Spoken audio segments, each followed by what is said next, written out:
किस तरह अपने भाई की नाश को छुपा सकता है।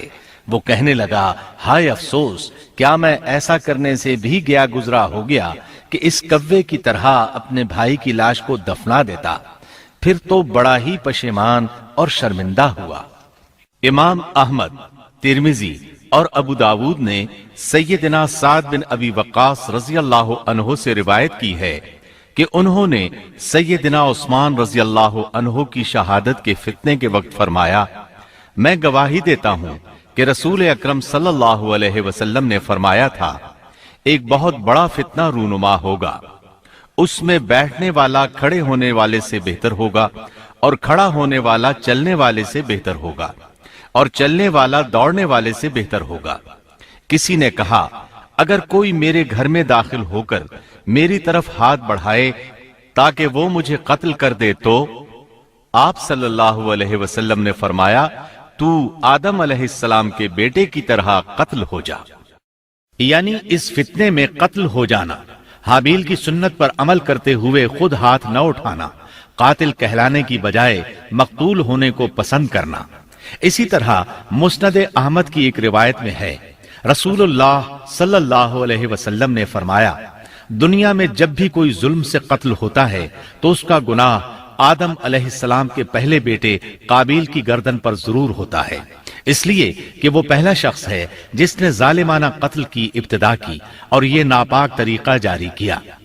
इस हदीस से इस जुर्म की नौइयत का बखूबी अंदाजा होता है कि अल्लाह ताला ने इसको सिर्फ एक कत्ल करार नहीं दिया, बल्कि इसको एक घिनौनी हरकत करार दिया। क़यामत तक आने वाले लोग जो इस गुनाह के मुर्तकिब होंगे, उनका कुछ गुनाह काबिल के हिसाब में डाला जाएगा। हाबील को कत्ल करने के बाद काबिल ने अपनी बीवी को साथ लिया और दूर दराज नर्म जमीन के पास जाकर रिहाइश पजीर हो गया और आदम अलैहिस्सलाम के सामने तक न हुआ। आदम अलैहिस्सलाम पहाड़ों के करीब एक बस्ती में रह रहे थे। ये उनसे बहुत दूर जा बसा था। इस तरह काबिल का आदम अलैहिस्सलाम से राबिता बिल्कुल खत्म हो गया और उससे एक नई नस्ल की इब्तिदा हुई।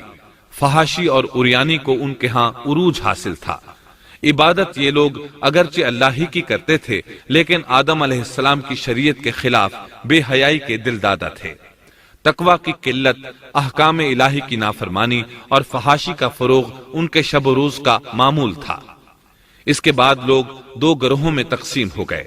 शरीर और बुरे लोग काबिल के साथ मिल गए और आदम अलैहिस्सलाम के दीगर बेटे और नेक लोग आदम अलैहिस्सलाम के साथ मिल गए। आदम अलैहिस्सलाम 960 साल जिंदा रहे। इनकी कुल उम्र तो 1000 साल थी, लेकिन 40 साल कम कर दी गई। सैयदना अबू हुरैरा रजी अल्लाह अन्हु बयान करते हैं कि रसूलुल्लाह सल्लल्लाहु अलैहि वसल्लम ने फरमाया, जब अल्लाह ने आदम अलैहिस्सलाम को पैदा फरमाया तो उनकी पीठ पर हाथ फेरा। इस तरह क़यामत तक जितने इंसान पैदा होने वाले थे, उनकी रूहें वजूद में आ गईं।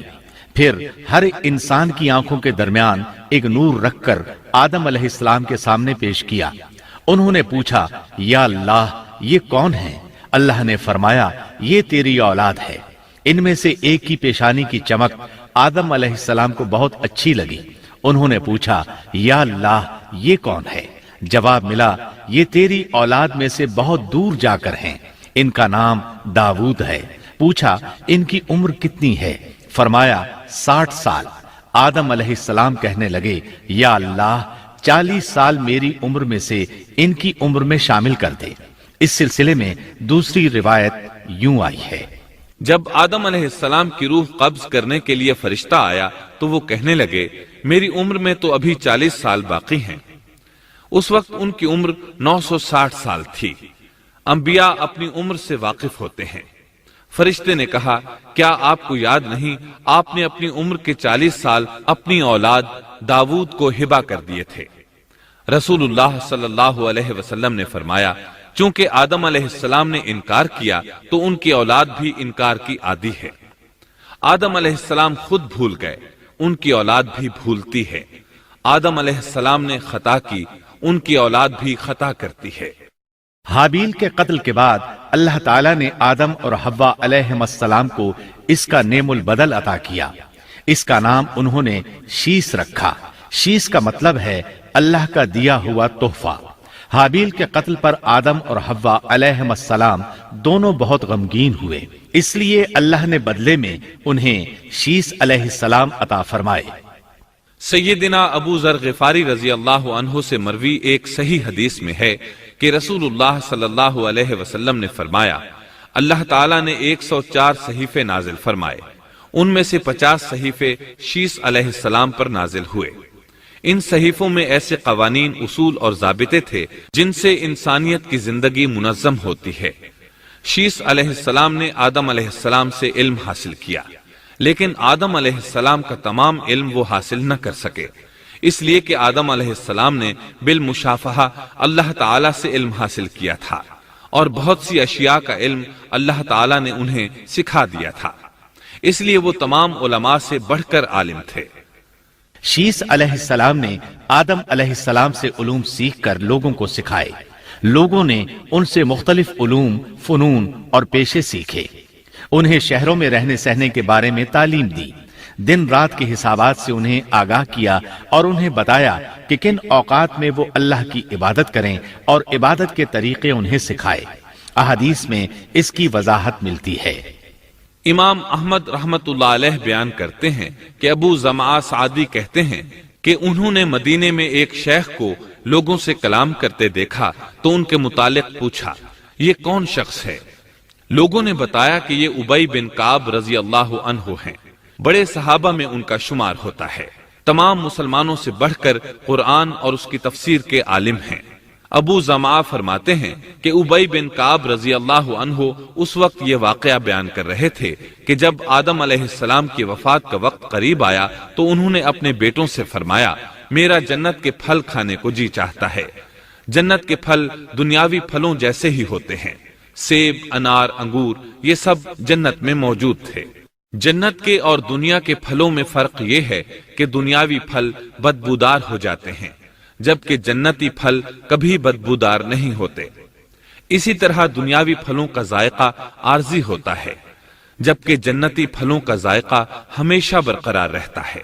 اس لیے آدم علیہ السلام نے چاہا کہ وہ جنت کے پھل کھائیں، چنانچہ ان کے بیٹے تلاش میں نکل گئے۔ انہوں نے اپنے ساتھ کلہاڑے، کدالیں اور ٹوکریاں لے لی۔ راستے میں انہیں فرشتے ملے، ان کے پاس آدم علیہ السلام کا کفن اور خوشبو وغیرہ تھی۔ انہوں نے پوچھا، آدم کے بیٹو، کس چیز کی تلاش میں ہو؟ کہاں جا رہے ہو؟ انہوں نے جواب میں کہا، ہمارے والد مریض ہیں، انہیں جنت کے پھلوں کی خواہش ہے۔ فرشتے ان کے سامنے انسانی شکل میں آئے تھے، ان کی بات سن کر بولے، واپس جاؤ، تمہارے والد فوت ہونے کے قریب ہیں، اب ان میں اتنی طاقت نہیں رہی کہ پھل کھا سکیں۔ جب فرشتے آدم علیہ السلام کی روح قبض کرنے کے لیے آئے تو حوا علیہ السلام نے انہیں پہچان لیا، وہ بلند آواز سے آدم علیہ السلام کو پکارنے لگیں، ان کے ساتھ چمڑ گئیں۔ آدم علیہ السلام بولے، مجھ سے الگ ہو جاؤ، پہلے بھی مجھے تمہاری وجہ سے مصیبت پہنچی تھی، میرے اور میرے رب کے فرشتوں کے درمیان سے ہٹ جاؤ۔ پھر فرشتوں نے آدم علیہ السلام کی روح قبض کی، انہیں غسل دیا، کفن پہنایا، خوشبو لگائی، آپ کی قبر کھودی، پھر انہوں نے آدم علیہ السلام کی نماز جنازہ ادا کی، اس کے بعد انہیں قبر میں اتارا، پھر اوپر مٹی ڈال دی اور بولے، آدم کے بیٹو، تمہارے لیے یہی طریقہ ہے۔ اس وقت تک لوگ کفن دفن کے احکامات سے واقف نہیں تھے، انہیں علم نہ تھا کہ قابیل نے اپنے بھائی کو کیسے دفن کیا تھا، اس لیے فرشتوں کو بھیجا گیا تاکہ تدفین کا طریقہ بتا دیں۔ تو اس طرح انسان کو دفن کرنے کا طریقہ معلوم ہوا جو فرشتے لے کر آئے تھے۔ آدم علیہ السلام نے اپنی 960 سال کی مکمل زندگی میں سوائے اس درخت کا پھل کھانے کے اور کوئی خطا نہیں کی۔